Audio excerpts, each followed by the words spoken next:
Jin-Woo explained that the first call had been cut off mid-conversation. Did you ask me here just because you couldn't reach some random person? Jin-Woo nodded his head up and down. So-yoon threw her hands up in disbelief. What the actual? She snatched the phone from him. Give me that. She quickly pressed the call button. The phone rang once, then went straight to voicemail. So-yoon's eyes sparkled as she said, Hey you! You looked up at her. The ringing stops exactly after 15 seconds. His phone isn't on, so he's not ignoring you. And if your call got cut off, it's probably because his battery died. Really? 'Cause if you don't believe me, try calling him again, she said with a grin. The ringing stopped exactly 15 seconds later, just like So-yeon had predicted. It's true. Jin-Woo's face lit up with surprise. So-yeon smirked. Happy now. Wait. Don't go just yet. Jin-Woo caught Seo-hyun's arm as she stood up quickly. Come on sis, let's finish this drink first. Seo-hyun looked at him with a smirk. Oh, so now you're calling me's. Usually it's just hey dude. Or something. Jin-Woo pulled her back down into her seat. Well, aren't you going to finish your part of the bottle like you said? She chuckled and sat again. Yeah, sure. But you'd better keep up, Jin-Woo. Who knows how long that will take. You're the best, sis. Yes. Yeah, whatever, she replied, rolling her eyes. They were bickering, but deep down they were having fun together. Then So-yeon asked, by the way, who's this boss of yours? You'll figure it out soon enough. Jin-Woo said with a smirk, but he was about to add something about joining the Yojin Guild when his attention shifted. Something on the TV mounted on the restaurant wall caught his eye. Hey, isn't that? He muttered. So-yeon turned to see what he was talking about. Check this out. Super famous actor Min-sung Lee was on the news, and he was totally mobbed by reporters. He looked a bit shy but still shared some exciting news. I haven't finished filming yet, he said quietly, but I'm still waiting to hear how it all turns out. The report also mentioned that Min-sung is planning to visit an acting association soon for an evaluation. The crowd of reporters couldn't believe the hype surrounding him. As expected from a Hallyu star like Min-sung Lee, someone exclaimed, just look at all these reporters here. Wait, some are from China too, Jin-Woo blurted out in disbelief. So-yoon's eyebrows twitched. Can he really lie that easily in front of so many people? She muttered under her breath. Huh? Jin-Woo asked, confused. If you're in the loop you get it, So-yoon said quietly. It's all an act. He already got an A rank, but he's making a big show out of it for attention. Really? But he's Min-sung Lee, the guy everyone thinks is super humble, Jin-Woo replied. So-yoon let out a sharp sigh. Wuff, come on, she thought. It was maddening how everyone fell for his fake act. She wanted to call him out, but she didn't want to gossip behind his back. Still, the truth was, Min-sung's real personality was totally different from his public image. People who knew him well saw a huge difference between who he pretended to be and who he really was. So-yoon couldn't stand people like him. If he were just two-faced, she might have let it go, but he wouldn't leave her alone. Recently he'd called her out of nowhere, acting all cool now that they were both hunters. Getting him off the phone had been a struggle. What a total creep. Even before Min-sung awakened as a hunter, his ego was through the roof. Now that he was an A-rank hunter, he must be unbearable. Plus, his evaluation results were probably going to be all over the news. The guy was a pro at manipulating the media. So-yoon shook her head and knocked back the rest of her shot. Are you going to take responsibility if I get fired? She asked. Excuse me. Wait, what does that even mean? So the president of the club told us we need to keep quiet about what happened yesterday. He said, if anyone spills the beans about this thing that woke up, he'll find out who did it and make them pay, no matter what. You're telling me President Go said all that? He's never been like that before, right? I don't know what's going on with President Go. How am I supposed to figure that out? If you've got nothing else to say, I'm hanging up. I'll call you back later. Click. The line went dead. Taeju Lim, the head of the Reapers Guild, hung up the phone with a puzzled look. He scratched his head, thinking, what's going on? Earlier he'd heard rumors about a super rookie joining, and quickly called his contact at the association. But what he just heard caught him off guard. Now, he worried, would he have to take the blame if things went wrong? No group would risk hiring someone who had lost President Go's trust and gotten fired. Even if they somehow found the awakened being, there was no guarantee the Reapers Guild could recruit them. President Go had demanded, find and punish that person no matter what it takes. But seriously, has that old man lost his mind? Why was Taeju suddenly going out of his way like this? It was weird because he'd never acted like this before. What kind of rumors were floating around nowadays? Anyway, banning information leaks completely seemed unheard of, something that had never happened before. Because of this, the Reapers Guild could only sit around doing nothing until an official announcement came out. But that wasn't the only thing Taeju found unfair. How did Jong and Choi and Yoon-ho Baek manage to find out about this and get to the association? Was it because they had better information than everyone else? Wow, had things really gone downhill so fast for the Reapers? If this super rookie joined either the Hunters or White Tiger Guild, the gap between them and the Reapers would get so huge that catching up would be impossible. Things were already looking bleak for the Reapers, and now, of all things, a gag order was standing in their way. Wait, is that old guy my archenemy from a past life? He had helped Yoon-ho create the White Tiger Guild after he left the Reapers. That move ended up bumping the Reapers out of the top spot altogether. The Hunters and White Tiger were doing great, moving forward without any problems. But the Reapers weren't making progress at all. Isn't it time for Gunhee to step in and help the Reapers? Garju was super stressed about President Go, and felt really frustrated. He didn't know what else to do, except pace back and forth nervously. And just like that, another day's quest was done. Jin-Woo, meanwhile, was chilling online, without a single care. Only 2 days were left until the reevaluation. Jin-Woo turned on his computer to check out how buying and selling artifacts worked. Whoa, his eyes nearly popped out as he scrolled through an auction site. Bids started at hundreds of millions. And that wasn't even all good artifacts sold for billions. But here's the thing, artifacts were a hunter's lifeline. Sure, here's a rewritten version of your text with a fun, engaging tone at a 7th grade reading level. It's no secret that the better your gear, the safer you'll be. Hunters make good money, so why skimp on tools that help them hunt faster and stay safe? It makes sense, but Jin-Woo still found it shocking to look at the prices. I don't think I have enough money for this, he thought nervously. He searched for fireproof gear up for auction, but couldn't find any. Even if he did, he didn't have nearly enough cash to buy high-quality protective equipment. I thought I had saved a lot of money. Jin-Woo sighed, but it looks like it's not even close to what I need. From an ordinary person's point of view, his savings seemed huge, but for a hunter, his bank account was way too small. Jin-Woo had a massive pile of cash, 1.7 billion won, and he was ready to spend it on some seriously cool equipment. But here's the thing, he might have no choice but to sell his prized possession, the Sphere of Avarice, to make that happen. But then an idea hit him. What if he looked at this from a seller's point of view? If people are willing to pay big bucks for stuff, why can't I sell something for a good price too? He clicked away on his computer, searching through listings of magic gear, but no matter how hard he looked, he couldn't find anything that could double the damage from magic spells. The best he could find was an item that boosted his power by 20 to 30%. But these items were super pricey. The cost of these tools, totally insane. Thinking about it, a 20% boost didn't sound so bad. Only top-tier hunters could shell out that cash. But for them, even a 20% boost was a big deal. It made all the difference. High-ranking hunters forked over these huge amounts because they knew what was up. Items that had just hit the market were gone in a flash. If something that gave a 20% boost sold for that price, and disappeared that fast. How much should Jin-Woo ask for his sphere? He gulped, feeling the pressure. Not so long ago, Jin-Woo couldn't even imagine owning artifacts, so he had no idea how much money he could make from the sphere. That's probably why auctions exist. He hoped that when he put the Sphere of Avarice up for auction, it would sell for a lot of money. Jin-Woo slammed the browser window shut with a mischievous grin spreading across his face. His research had turned up 2 main ways to sell something, the straightforward, official route and the shadowy black market. But here's the thing. The black market wasn't exactly easy to access. Online info about it was super hard to find. Which made sense. If getting into the black market was a breeze, people wouldn't call it the black market in the first place. Luckily for Jin-Woo, he didn't need to go that route.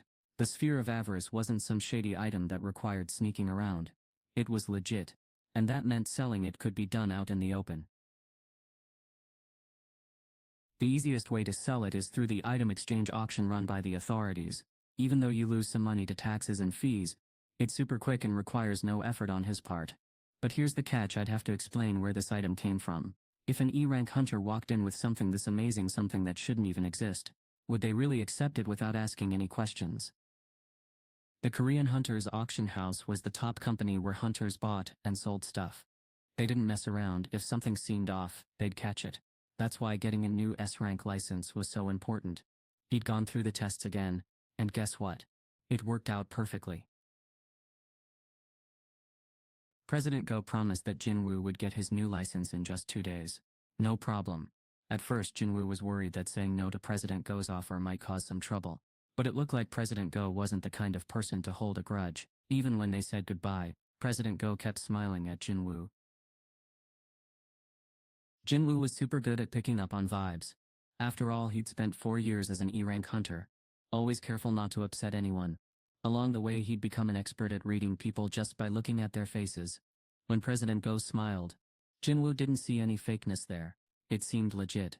So no need to stress, just wait 2 days for the reevaluation. Know how to kill time until then. Jin-Woo leaned back in his chair and wondered. 2 days. It wasn't enough time to start something big, but it was too long to just sit around doing nothing. Out of curiosity, Jin-Woo moved his cursor to the job board link on the official Hunters portal and clicked it.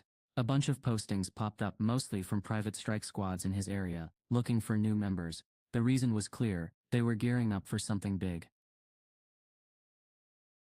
Strike squads around here had been out of a job for a while, because Jin-Hyo and Jin-Woo were crushing it in the lower-level C-rank dungeons up until recently. But now those same strike squads are getting back on their feet and diving into dungeon raids again. Jin-Woo let out a small laugh as he clicked to the next page. The thing is, these days it's not so easy for him to level up in a C-rank dungeon anymore.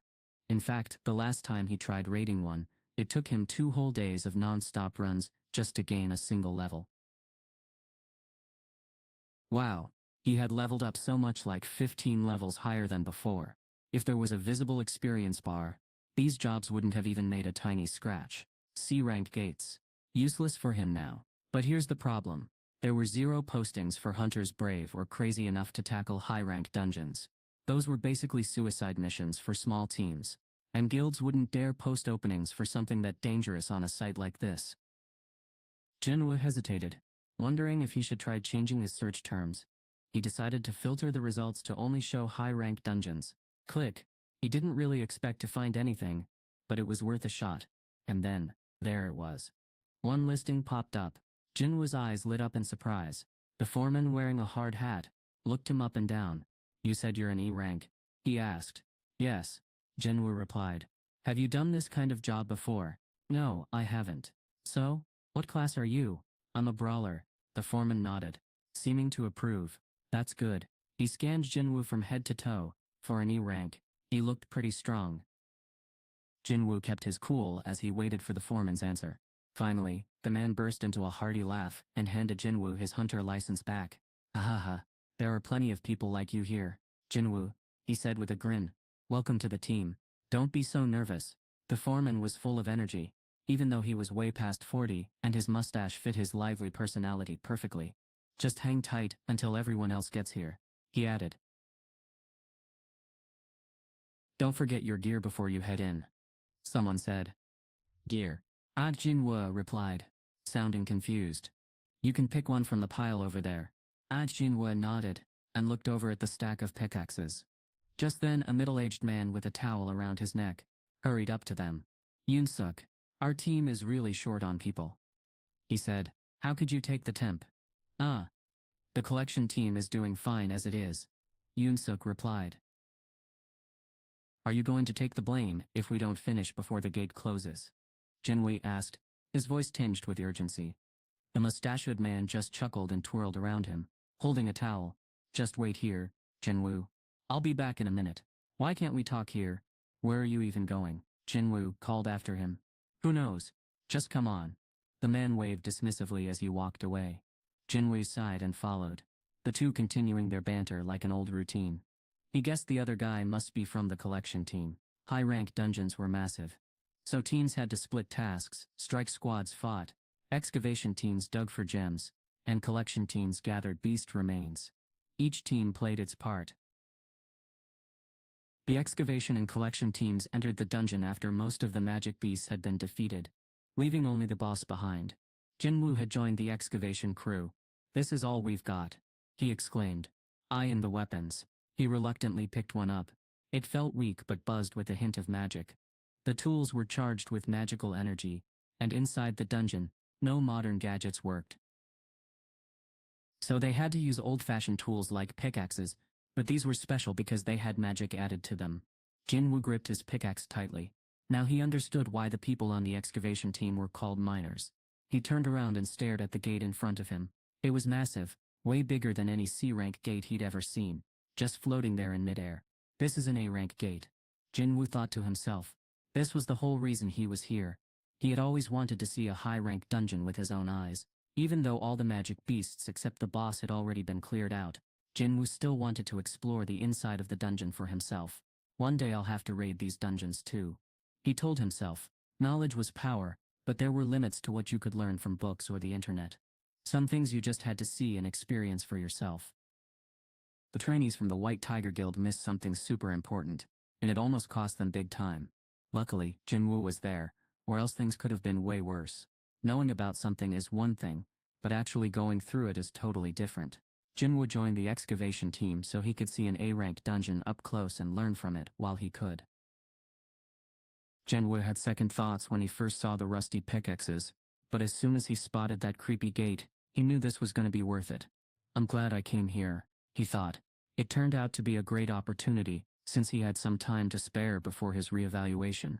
The foreman with the mustache, Yoon-suk Bae, came over with a big smile, probably because things were going well during their talk. "Let's head inside.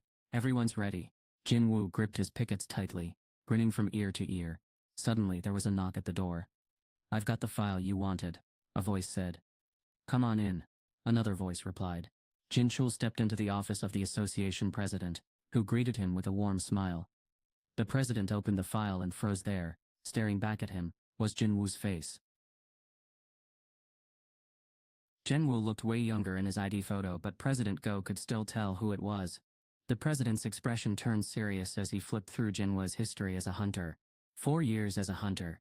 Even though he was an E rank, one of the weakest. That seemed super risky, like asking for trouble. Even though the gates run by the association were easier than those managed by guilds or private squads, they were still way too tough for an E rank hunter like Jin-Woo to handle. Gun-hee had a feeling something was off about Jin-Woo's past. And now he understood why. Most of Jin-Woo's time as a hunter had been spent in the hospital recovering from injuries. He went through so much but never gave up. One person said. Turns out he couldn't quit because his mom's medical bills were piling up. You don't see many young people like him these days. Gun-hee's opinion of Jin-Woo completely changed. He had no idea Jin-Woo was shouldering such a heavy burden taking care of his sick mom and supporting his little sister after their dad left.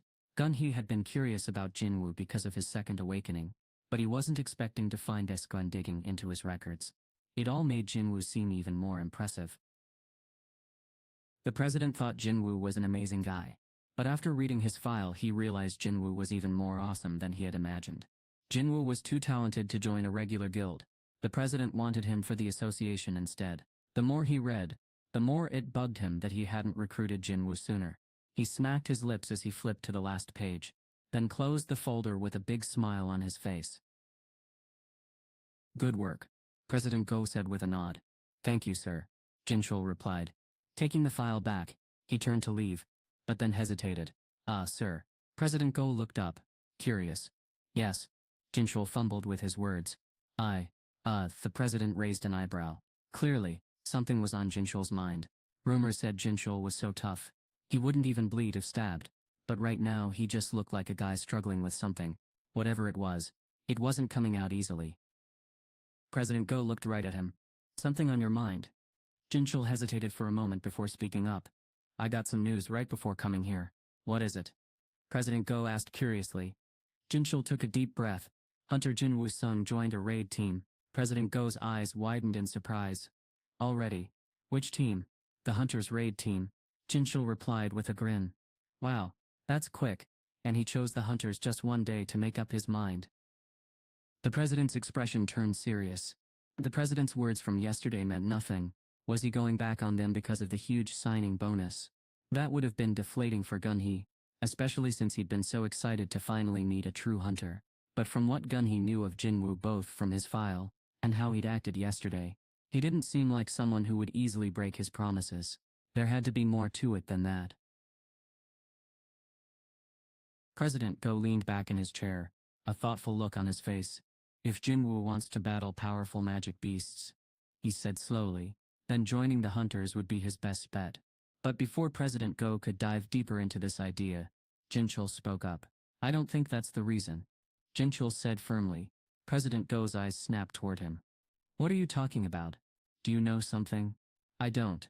Jinchul hesitated for a moment before answering. From what we've confirmed, Hunter Sung didn't join a strike squad.